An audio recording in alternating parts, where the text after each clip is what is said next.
أرادوا أن يوهموا الجميع بأنني فقدت عذريتي في غزة، لكن الحقيقة كانت أبشع.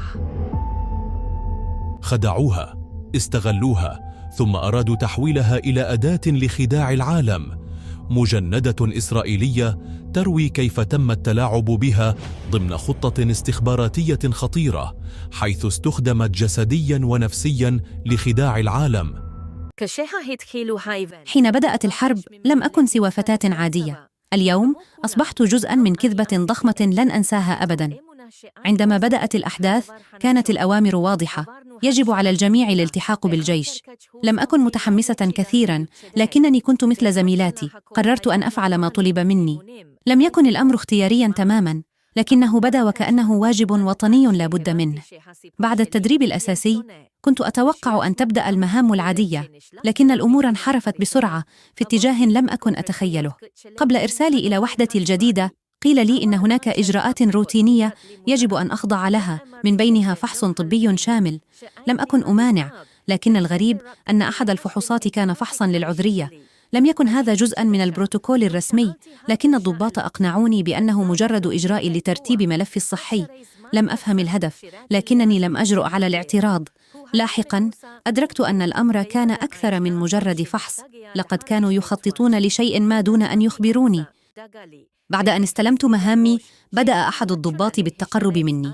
لم يكن يبدو سيئاً، على العكس كان لطيفاً مهتماً، دائماً يحاول طمأنتي ورفع معنوياتي. كنت جديدة في الجيش وحياتي العسكرية لم تكن سهلة، فشعرت بالأمان معه. مع مرور الأيام أصبح أقرب إلي. لم أكن أرى فيه خطراً، بل شخصاً يمكن الاعتماد عليه. وفي إحدى الليالي استطاع كسب ثقتي بالكامل. كنا في استراحة وكانت الأوضاع متوترة، الحرب مستمرة والخوف يسيطر على الجميع. أعطاني مشروباً، لم أرفض. احتجت إلى شيء يخفف عني التوتر. شربت أكثر مما يجب. لم أكن بكامل وعيي، وفي تلك الليلة تغير كل شيء. استيقظت في الصباح التالي وأنا مختلفة، لم أعد كما كنت بالأمس. حاولت إقناع نفسي بأنني كنت واعية، بأنني اخترت ذلك، لكن الحقيقة كانت واضحة. لقد تم التلاعب بي وتم استغلالي في لحظة ضعفي. بعد أيام قليلة تم استدعائي إلى مكتب أحد القادة الكبار. جلست أمامه وكان على وجهه نظرة لم أفهمها، ثم قال لي بهدوء: نحن نعرف أنك لم تعودي عذراء. شعرت بصدمة قوية، لم أكن أفهم كيف عرفوا ذلك، لكنه أكمل قائلاً: والآن لديك دور آخر لتلعبيه. لم يكن لي وقت لاستيعاب الأمر. بدأ يشرح لي أنني سأختفي مؤقتاً، وسيتم نشر خبر في الإعلام بأني تم أسري من قبل الفلسطينيين. لكن في الحقيقة كنت سأظل هنا في منشأة سرية تابعة للجيش، محاطة بالمصابين بعيداً عن الأنظار. لم أصدق ما أسمعه. سألته لماذا؟ كيف يمكن أن يكون هذا جزءاً من الحرب؟ أجابني ببرود: سنطلق خبر أسرك، وبعد فترة سيتم الإعلان عن تحريرك، لكن بعد تحريرك سيتم إجراء فحص طبي عليك مجددا، وسنعلن للعالم أنك فقدت عذريتك أثناء الأسر، وسيكون هذا دليلا على أن الفلسطينيين اغتصبوك. كانت هذه الخطة. لقد أرادوا استخدامي كأداة في حرب إعلامية ضخمة. كل شيء كان معدا مسبقا. حتى تلك الليلة لم تكن عفوية، لم تكن مجرد صدفة، بل كانت جزءاً من المخطط منذ البداية. تم نقلي إلى منشأة طبية سرية، مكان لا يصل إليه أحد إلا بإذن خاص. لم أكن مصابة، لم أكن بحاجة إلى علاج، لكنني كنت هناك محبوسة بين الجدران البيضاء، محاطة بجنود جرحى. لا أستطيع المغادرة ولا أستطيع التحدث إلى أحد. في البداية حاولت إقناع نفسي أن هذا مجرد إجراء أمني، لكن الأيام مرت والأسابيع تلاحقت، وبدأت أفهم الحقيقة البشعة. كنت محتجزة في انتظار اللحظة المناسبة لإعلان تحريري. كنت أتابع الأخبار وأرى اسمي يتردد في التقارير العسكرية، أرى وجهي يظهر بين العناوين، أسمع التصريحات الرسمية التي تتحدث عني وكأنني مختفية أو ربما أسيرة في غزة.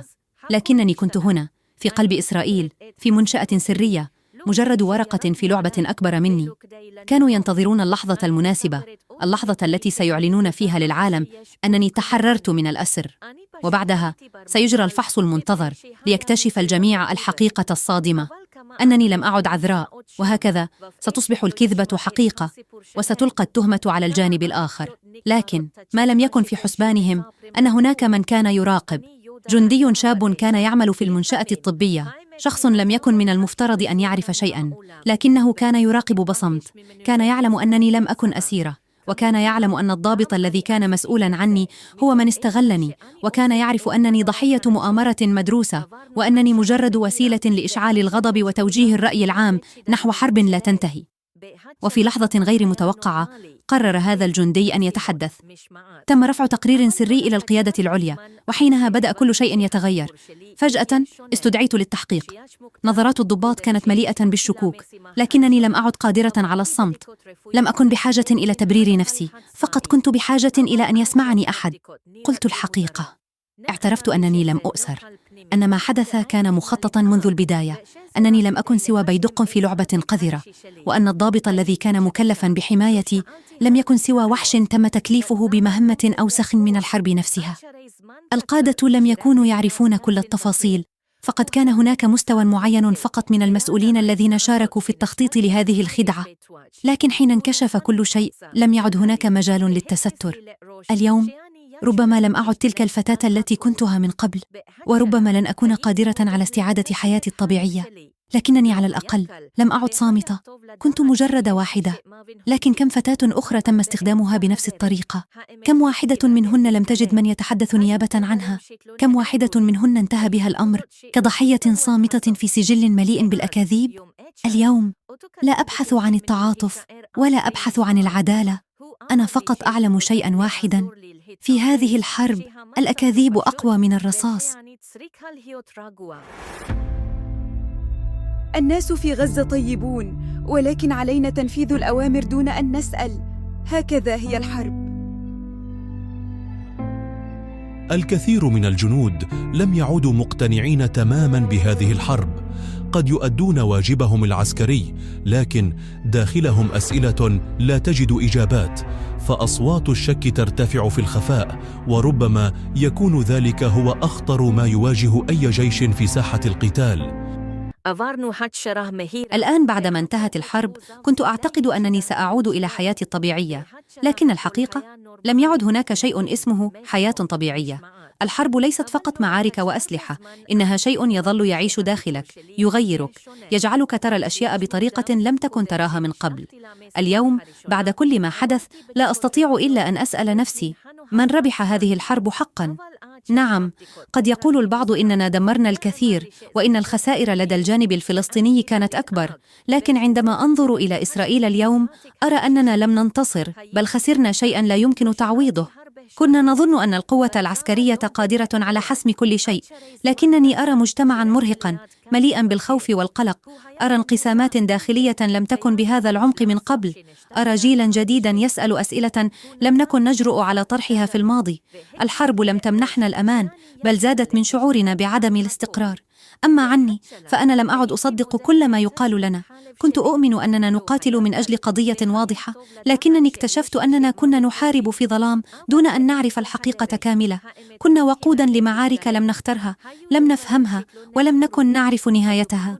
لا أعرف ما الذي سيحدث في المستقبل، لكنني أعلم أن هذه الحرب لم تكن مجرد معركة عابرة. لقد تركت أثراً عميقاً في الجميع، وربما سيحتاج الأمر لسنوات قبل أن نفهم حقاً ما الذي خسرناه وما الذي كسبناه.